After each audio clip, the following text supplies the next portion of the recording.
de joie vers l'Éternel notre Dieu. Alors chantons ensemble s'il vous plaît. Avant, je vais commencer par la prière. J'ai oublié l'essentiel. Éternel notre Dieu, nous bénissons ton nom et nous te rendons grâce. Nous te disons merci parce que si nous sommes en ce lieu, c'est pour t'adorer, c'est pour te célébrer, c'est pour te louer. Nous t'invitons, Père, à prendre le contrôle de toutes choses, à disposer nos cœurs, à nous bénir, Père éternel, par ta présence. Et au sortir de ce lieu, Père éternel, que nous soyons restaurés et remplis de toi.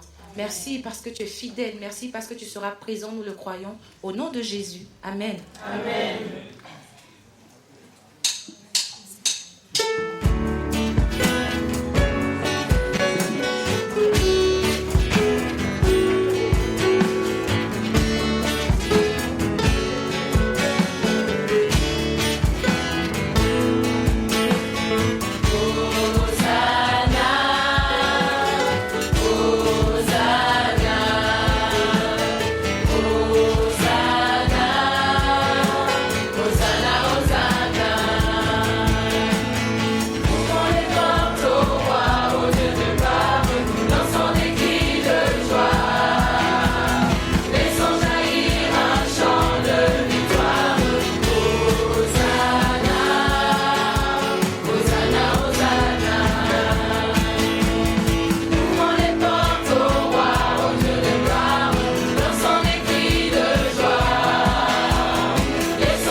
Chanter le chant qui dit que ton nom résonne en ce lieu. On va faire résonner le nom du Seigneur dans ce lieu pour sa présence.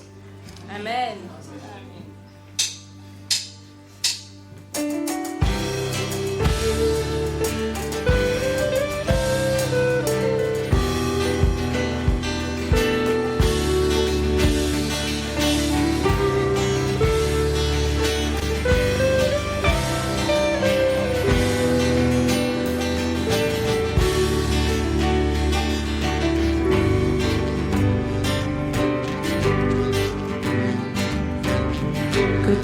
Résonne en ce lieu,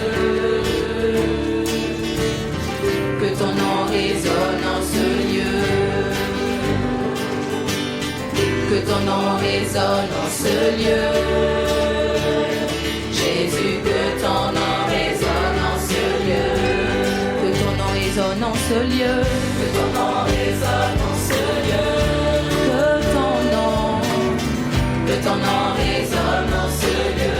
Que ton nom résonne en ce lieu. Que ton nom résonne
et sœurs, est-ce que vous avez apprécié la prestation de la jeunesse? Yes.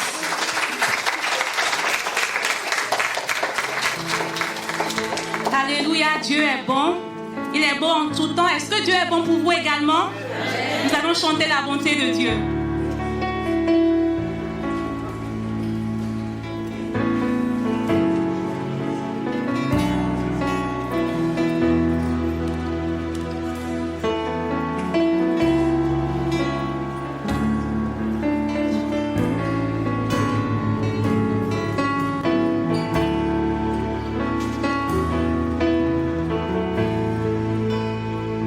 Je t'aime, Seigneur, ta bonté ne faillit jamais. Tout le jour, tu me tiens dans tes mains.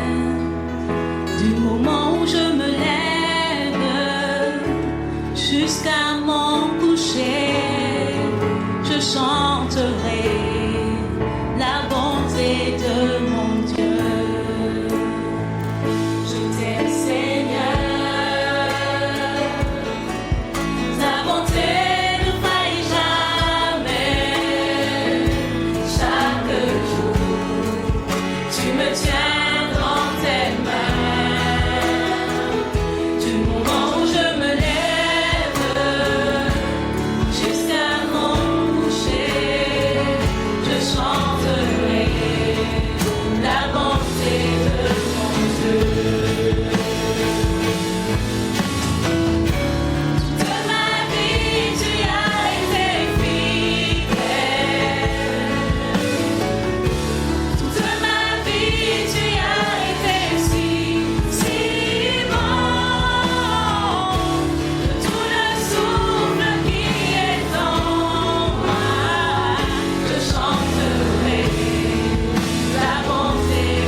chanterai la bonté de mon Dieu.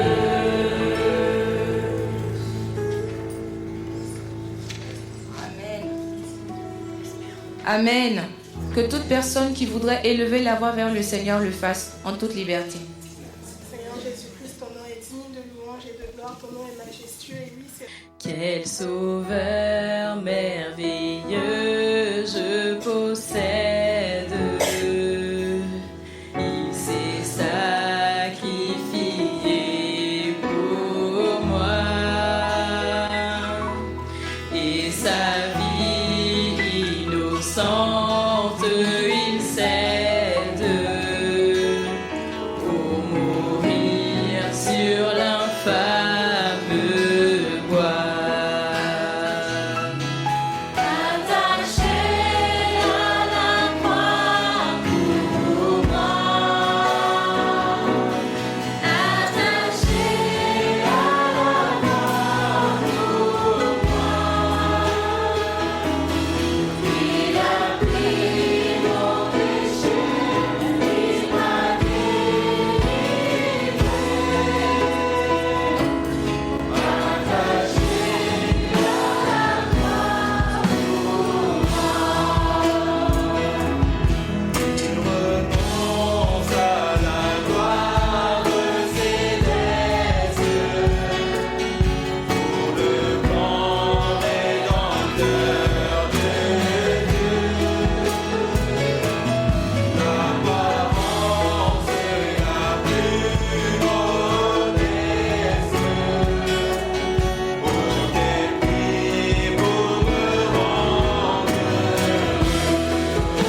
t'adorer encore et encore. Tout ce que j'ai, c'est un Alléluia. Alléluia. Je n'ai rien trouvé qui soit digne de ta majesté. Si ce n'est mon cœur qui chante Alléluia. Alléluia. Alors je l'ai.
va passer aux offrandes et aujourd'hui, on n'a qu'un seul tronc.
la place à Gérald.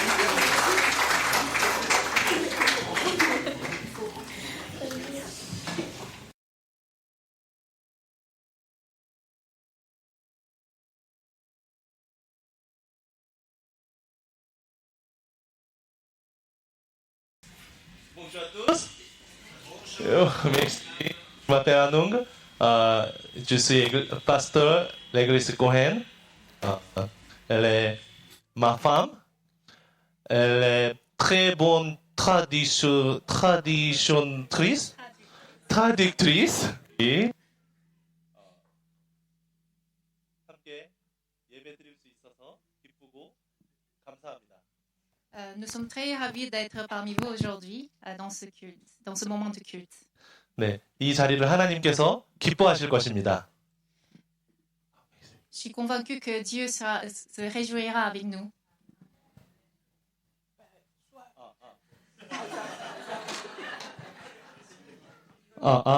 merci. 네, 오늘 우리에게 주신 하나님 말씀은 마태복음 22장 35절에서 40절 말씀입니다.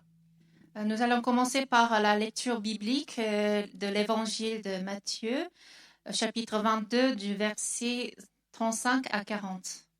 네, 먼저 한국어로 읽겠습니다.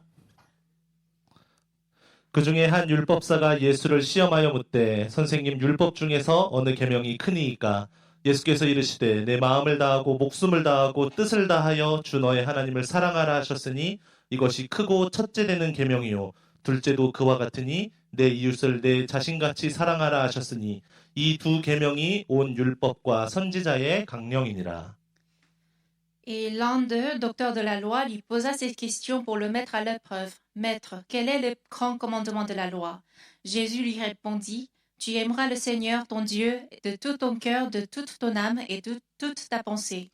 C'est le premier et le grand commandement. Et voici le second qui lui est semblable. Tu aimeras ton prochain comme toi-même. De ces deux commandements dépendent toute la loi et les prophètes. 본문을 보면 한 율법사가 나옵니다. 당시의 율법사는 성경을 많이 아는 사람이 아니라 수백 개의 율법 조항을 암송하고 해석하여 가르치는 직업인 사람이었습니다. Dans le passage d'aujourd'hui, nous voyons un docteur de la loi. À cette époque, un docteur de la loi n'était pas simplement quelqu'un qui connaissait bien la Bible. C'était une personne dont le métier consistait à mémoriser, à interpréter et enseigner des lois bibliques. 그 사람이 예수님께 질문을 던집니다. 예수님, 계명 중에 어떤 계명이 가장 중요합니까? 이 질문은 예수님을 함정에 빠지려고 하는 질문이었습니다. 왜 이 질문이 함정이었을까요? Ce docteur de la loi pose une question à Jésus. Maître, quel est le grand commandement de la loi? Sa question cherchait à mettre Jésus à l'épreuve, à le piéger. Pourquoi cette question constituait-elle un piège? 당시 유대교 율법은 하나님께서 주신 거룩한 기준이라고 여겼습니다. 그래서 예수님이 어느 하나를 고르면 나머지를 무시했다는 비판을 피할 수 없었습니다. 어떤 대답을 해도 공격을 받을 수 있는 질문이었고 율법사는 바로 그것을 노렸습니다. À l'époque, la loi juive était considérée comme une norme sainte donnée par Dieu. Ainsi, si Jésus choisissait un commandement plutôt qu'un autre, il pouvait être accusé de négliger le reste. Quelle que soit sa réponse, il pouvait être attaqué. C'est précisément ce que le docteur de la loi cherchait. 그러나 예수님은 지혜롭게 그 질문에 대답을 하십니다. 내 마음을 다하고 목숨을 다하고 뜻을 다하여 주 너의 하나님을 사랑하라. 이것이 크고 첫째 되는 계명이요 둘째도 그와 같으니 내 이웃을 사랑하라. Mais Jésus répond avec sagesse. Tu aimeras le Seigneur ton Dieu de tout ton cœur, de toute ton âme et de toute ta pensée. C'est le premier et le plus grand commandement. Et voici le second qui lui est semblable. Tu aimeras ton prochain comme toi-même. 예수님은 율법사의 질문에 두 가지를 말씀하십니다.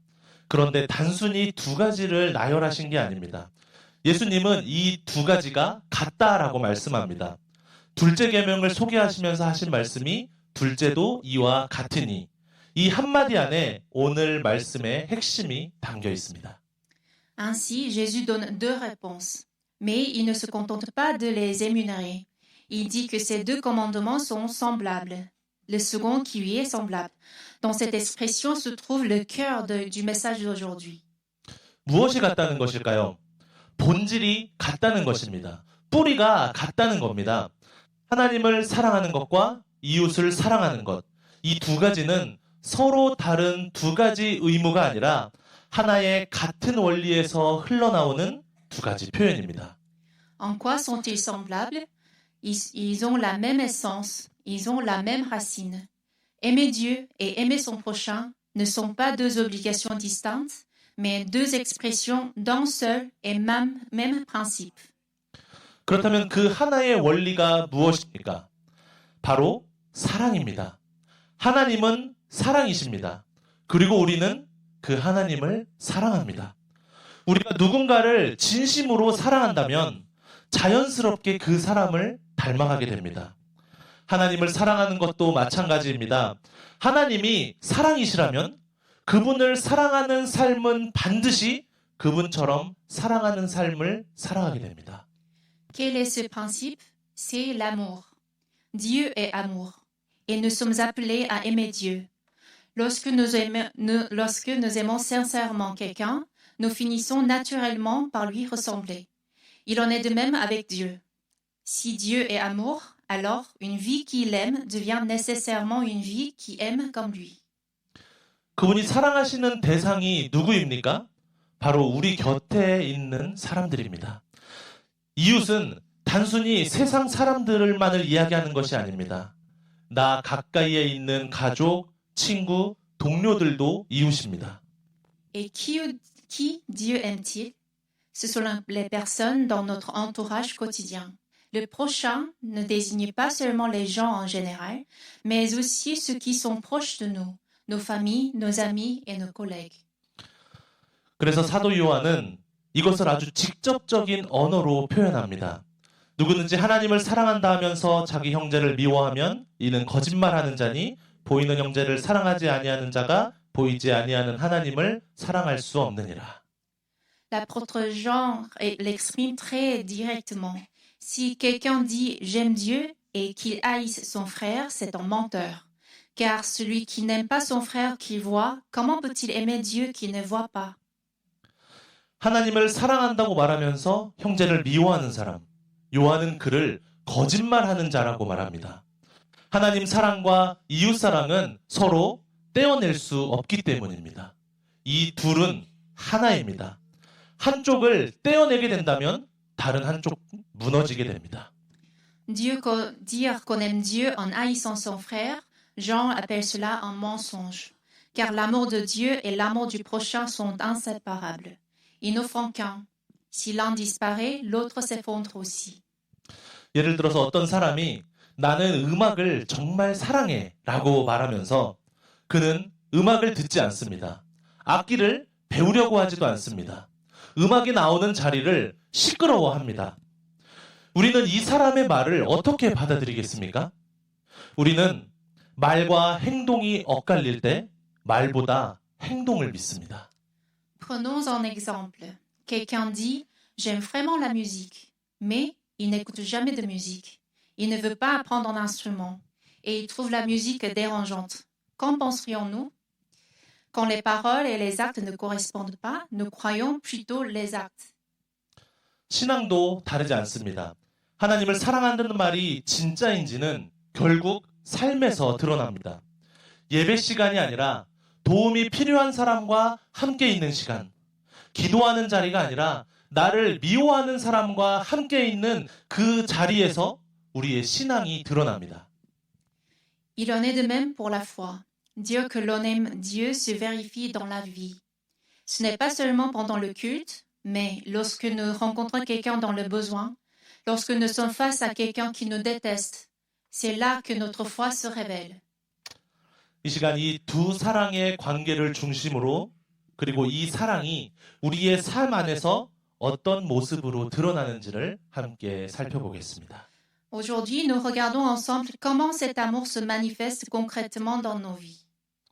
우리는 종종 사랑을 감정과 같은 것으로 생각합니다. 어떤 사람이 좋게 느껴지면 사랑이고 그 사람에 대한 관심이 식어지면 사랑도 끝났다고 생각하는 것입니다.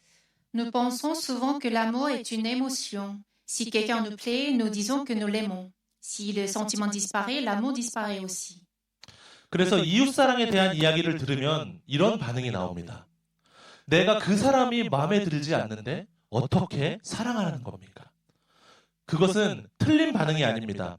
다만 이것은 우리가 사랑을 감정으로 생각하고 있기 때문에 나오는 반응입니다. C'est pourquoi lorsque nous entendons parler de l'amour du prochain, une réaction surgit souvent. Comment aimer quelqu'un que je n'aime pas? Ce n'est pas une réaction fausse, mais elle vient du fait que nous confondons amour et émotion. 그러나 예수님께서 말씀하신 사랑은 그런 사랑이 아닙니다.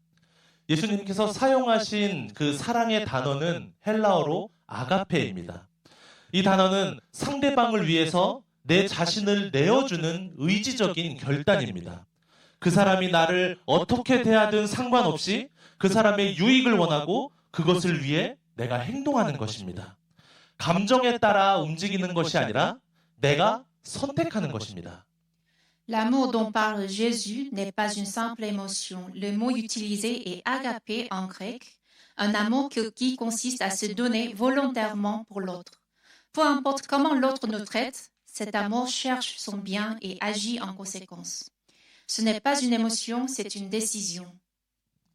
바울은 고린도전서 13장에서 사랑을 이렇게 묘사했습니다. 사랑은 오래 참고 사랑은 온유하며 시기하지 아니하며 자랑하지 아니하며 교만하지 아니하며 무례히 행하지 아니하며 자기의 유익을 구하지 아니하며 성내지 아니하며 악한 것을 생각하지 아니하며.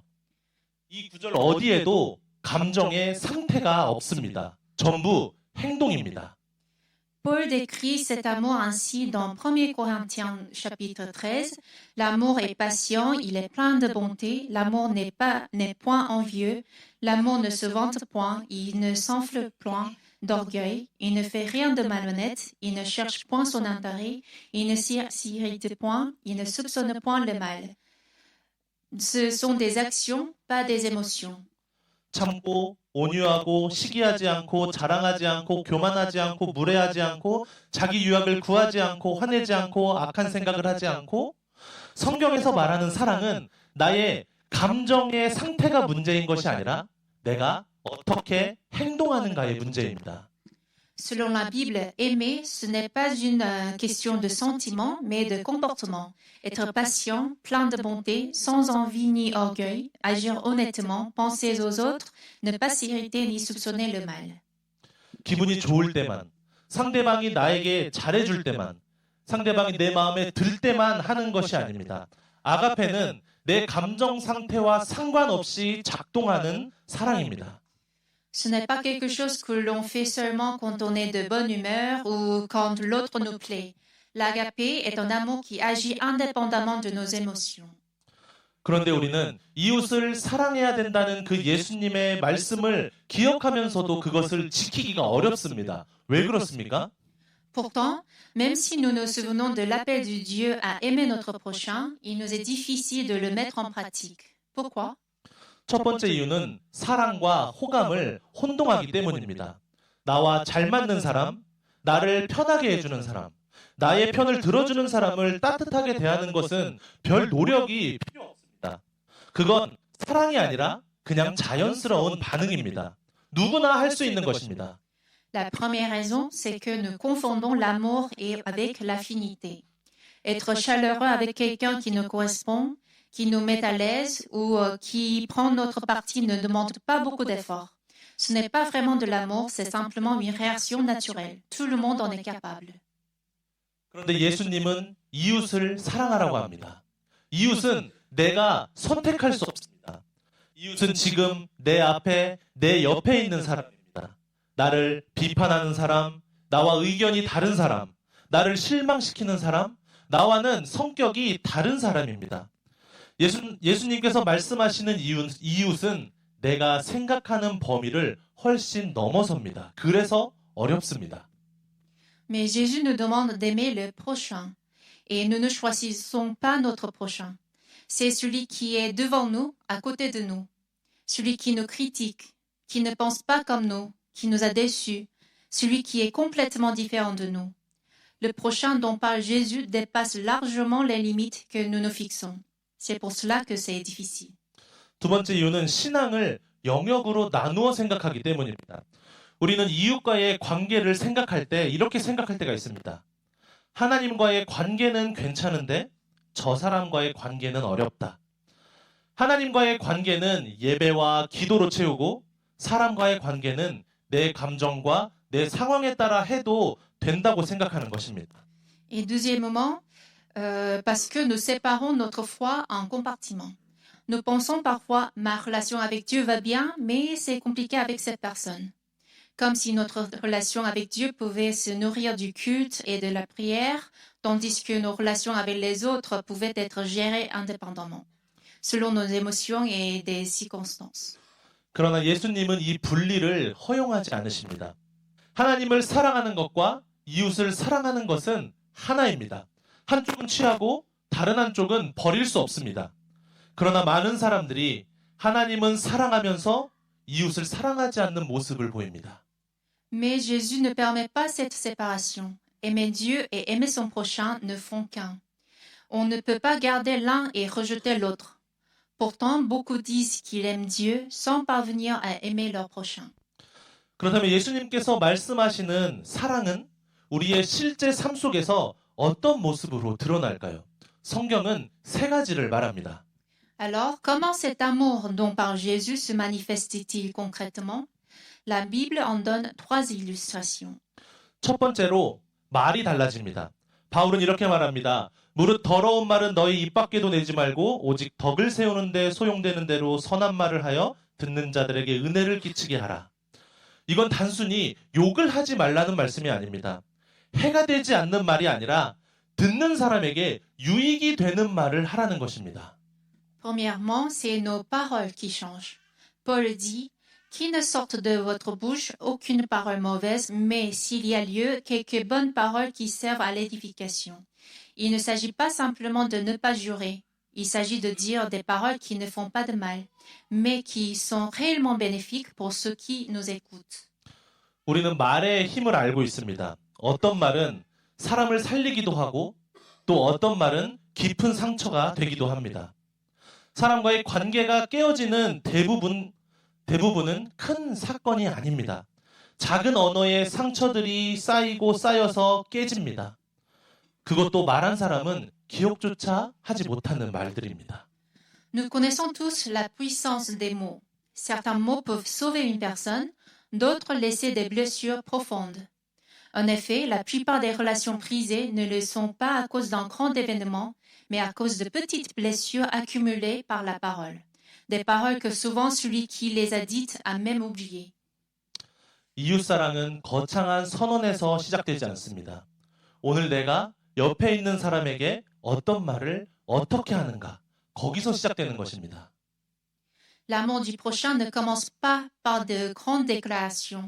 Il commence par ce que je dis aujourd'hui à la personne qui est à côté de moi, par la manière dont je parle et par les paroles que je choisis.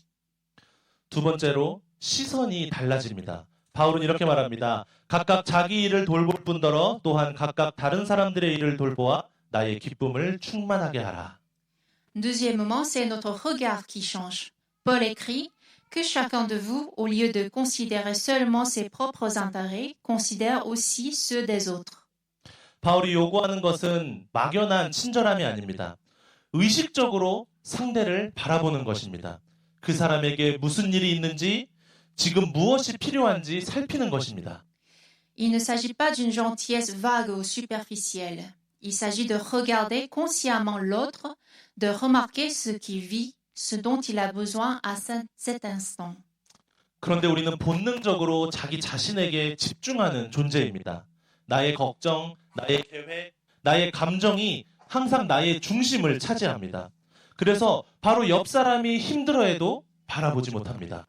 Pourtant, par nature, nous avons tendance à être centrés sur nous-mêmes. Nos soucis, nos projets, nos émotions occupent toujours le devant de notre esprit. Ainsi, même si quelqu'un à côté de nous souffre, nous ne le voyons pas. 복음서를 보면 예수님께서 반복적으로 하시는 일이 있습니다. 바로 보시는 것입니다. Dans les évangiles, Jésus fait souvent une chose, il voit. 군중 속에서 혈루병 앓는 여인을 보십니다. 삭개오가 나무 위에 있는 것을 보십니다.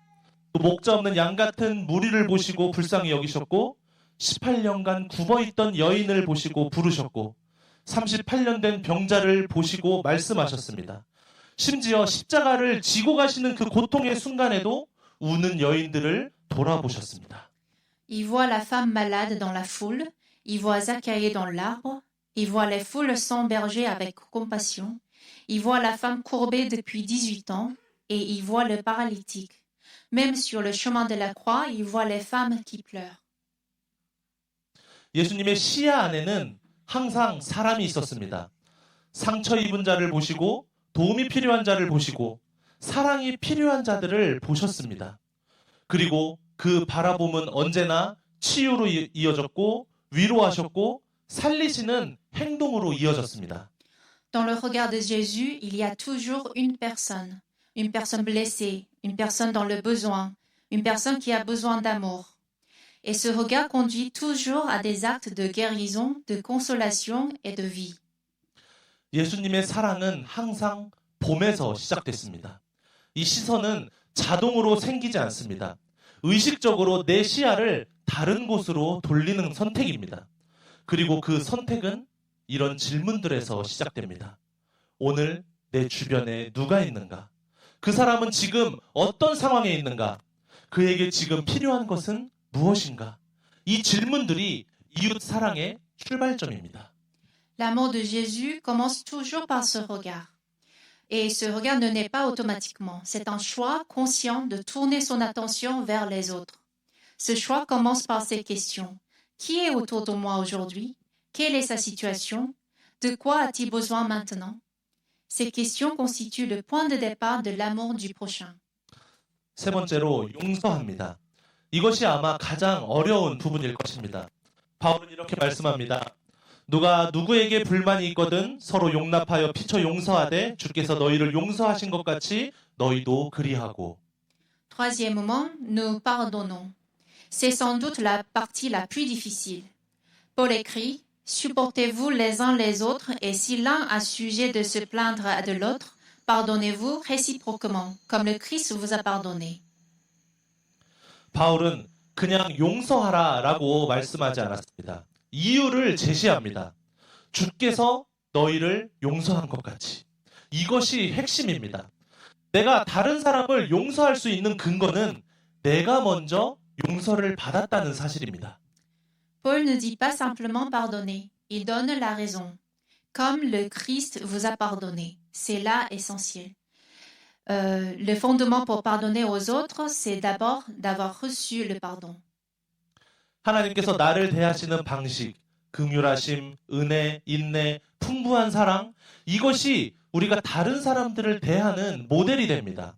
하나님께서 나를 그렇게 대하셨기 때문에 나도 그렇게 살 수 있는 것입니다. 용서는 상대방이 그럴 자격이 있어서 하는 것이 아니라 내가 먼저 그 자격 없이 용서를 받았기 때문에 하는 것입니다. La manière dont Dieu nous traite, sa miséricorde, sa grâce, sa patience et son amour abondant devient le modèle de notre manière de traiter les autres. Puisque Dieu m'a traité ainsi, je peux moi aussi vivre de cette manière. Le pardon n'est pas basé sur le mérite de l'autre, mais sur le pardon que nous avons déjà reçu gratuitement. 예수님은 마지막 만찬 자리에서 제자들에게 말씀하십니다. 새 계명을 너희에게 주노니 서로 사랑하라. 내가 너희를 사랑한 것 같이 너희도 사랑하라. 너희가 서로 사랑하면 이로써 모든 사람이 너희가 내 제자인 줄 알리라. 제자들에게 남기신 말씀이 서로 사랑하라. 예수님의 마지막 유언이 사랑이었습니다. 서로 사랑하는 삶을 살면 모든 사람이 그 모습을 보고 예수님의 제자임을 알 것이라고 말씀하셨습니다. À la dernière scène, Jésus dit à ses disciples, je vous donne un commandement nouveau. Aimez-vous les uns les autres. Comme je vous ai aimé, vous aussi aimez-vous les uns les autres. À ceci, tous connaîtront que vous êtes mes disciples. Son dernier mot à ses disciples était « Aimez-vous ». Si nous vivons dans l'amour les uns pour les autres, tous sauront que nous sommes ses disciples. 이 말씀으로 봤을 때 제자됨은 예배를 얼마나 빠지지 않고 참석했는지로 드러나지 않습니다. 어떤 교회에 출석하는지로도 드러나지 않습니다. 성경을 얼마나 아는지로도 드러나지 않습니다. 오직 서로 사랑하는 것, 그것 하나가 우리가 그분의 제자임을 세상에 알려줍니다. Selon ces paroles, le fait d'être disciple ne se voit pas à notre assiduité au culte, ni à quelle église que nous fréquentons, ni à notre connaissance de la Bible. Ce qui montre au monde que nous sommes ses disciples, c'est simplement d'aimer les uns les autres. 그리고 그 사랑은 교회 안에만 있어서는 안 됩니다. 세상 가운데서 우리가 서로를 품고 상처 입은 자를 받아들이고 소외된 이들 곁에 머물 때 그 모습이 바로 살아있는 복음이 되는 것입니다. 말이 아니라 우리의 삶으로 전해지는 복음, 그것이 바로 교회입니다. Et cet amour ne doit pas rester dans l'Église. Dans le monde, accueillir les blessés, rester proche des exclus, c'est là que se manifeste l'Évangile vivant. Ce n'est pas seulement par les mots, mais par notre vie que l'Évangile est transmis. Voilà ce qu'est l'Église. 그렇다면 이 사랑을 우리 힘으로 만들어낼 수 있을까요? 우리의 힘으로는 할 수 없습니다. Alors pouvons-nous produire cet amour par notre seule force? Non. 이것을 잘 아시는 예수님은 우리에게 이렇게 말씀하셨습니다. 나는 포도나무요, 너희는 가지라. 그가 내 안에, 내가 그 안에 거하면 사람이 열매를 많이 맺나니 나를 떠나서는 너희가 아무것도 할 수 없음이라. 열매는 가지가 억지로 만들어내는 것이 아닙니다. 나무에 붙어 있을 때 자연스럽게 맺히는 것입니다. Jésus explique, Je suis le cep, vous êtes les sarments. Celui qui demeure en moi et en qui je demeure porte beaucoup de fruits, car sans moi vous ne pouvez rien faire. Les fruits ne sont pas produits par effort forcé. Ils viennent naturellement des sarments enracinés dans le cep. 이웃사랑도 마찬가지입니다. 우리의 도덕적 노력이나 의지력으로 만들어내는 것이 아닙니다. 하나님의 사랑 안에 뿌리 내린 삶에서 자연스럽게 맺히는 열매입니다. Il en est de même pour l'amour du prochain. Ce n'est pas par nos forces éthiques ou notre volonté que nous aimons, mais c'est un fruit d'une vie enracinée dans l'amour de Dieu. 오늘 이 말씀을 들으시면서 사람과의 관계 때문에 마음이 찔림이 있거나 아픈 분이 계실지도 모르겠습니다. 그런데 완전히 마음을 닫아버린 사람은 아프지 않습니다. 아직 아프다는 것은 아직 사랑이 남아있다는 증거입니다. 오늘 이 무거운 마음을 들고 하나님 앞에 나아가는 것, 그것으로 충분한 시작이 됩니다. En écoutant ce message aujourd'hui, certains d'entre vous peuvent ressentir encore une douleur ou une blessure à cause de vos relations avec les autres. Mais celui qui a complètement fermé son cœur ne ressent rien. Le fait de ressentir encore de la douleur montre qu'il reste de l'amour en vous. Se présenter devant Dieu aujourd'hui avec ce cœur lourd constitue déjà un premier pas suffisant. 기억하십시오. 우리가 아직 죄인 되었을 때에 그리스도께서 우리를 위하여 죽으심으로 하나님께서 우리에 대한 자기의 사랑을 확증하셨다고 로마서 5장 8절에 기록되었습니다. Souvenez-vous, il est décrit dans Romains 5:8 que Dieu prouve son amour envers nous en ce que lorsque nous étions encore des pécheurs, Christ est mort pour nous. 하나님은 우리가 완벽해질 때까지 기다리지 않으셨습니다. 우리가 죄인이었을 때, 스스로를 포기했을 때 그분이 먼저 오셨습니다. 그 사랑은 우리의 실패로 취소되지 않습니다. 우리의 부족함으로 줄어들지도 않습니다. 이미 완성되었고 이미 주어졌습니다. Dieu n'a pas attendu jusqu'à ce que nous soyons parfaits. Lorsque nous étions pécheurs, lorsque nous nous sommes abandonnés, c'est lui qui est venu le premier. Son amour n'est pas annulé par nos échecs. Il ne diminue pas à cause de nos manques. Son amour est déjà donné, déjà accompli. 이웃을 사랑하라는 말씀은 그 사랑을 이미 받은 사람들에게 주어지는 말씀입니다. 오늘 이 시간 다른 이들에게 더 잘하겠다는 결심보다 먼저 예수님께서 흘려보내신 그 사랑 안에 거하시기 바랍니다. 여러분의 삶의 모든 순간 그 사랑 안에 머무시기를 바랍니다. L'appel à aimer le prochain est destiné à ceux qui ont déjà reçu cet amour. Avant que vouloir mieux faire, demeurez dans l'amour que Jésus a déjà versé sur vous. Que chaque instant de votre vie se passe dans cet amour. 우리가 그 자리에 머무르며 살아갈 때 우리의 말이 달라질 것입니다. 우리의 시선이 달라질 것입니다. 용서할 것입니다. 사랑의 통로로 이 땅에 사랑을 흘려보내는 삶을 살아가게 될 것입니다. Lorsque nous demeurons ainsi, nos paroles changent, notre regard change et nous pardonnons. Et nous devenons des instruments pour répandre l'amour de Dieu sur cette terre. 이러한 은혜가 저와 여러분의 삶 가운데 함께 하시기를 축복합니다. Que cette grâce accompagne chacun de vous aujourd'hui et toujours. Amen. Merci.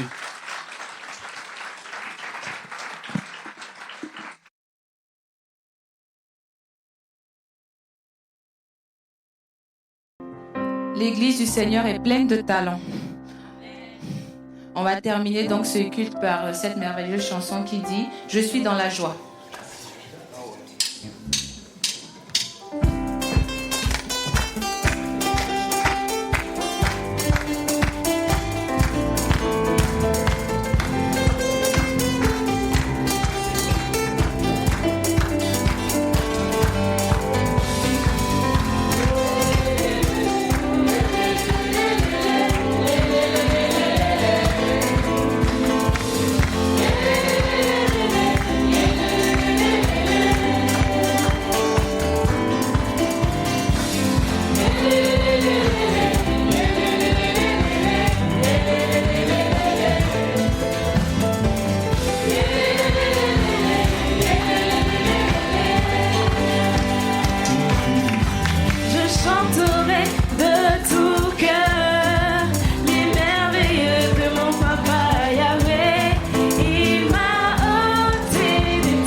Je vais prier pour la fin.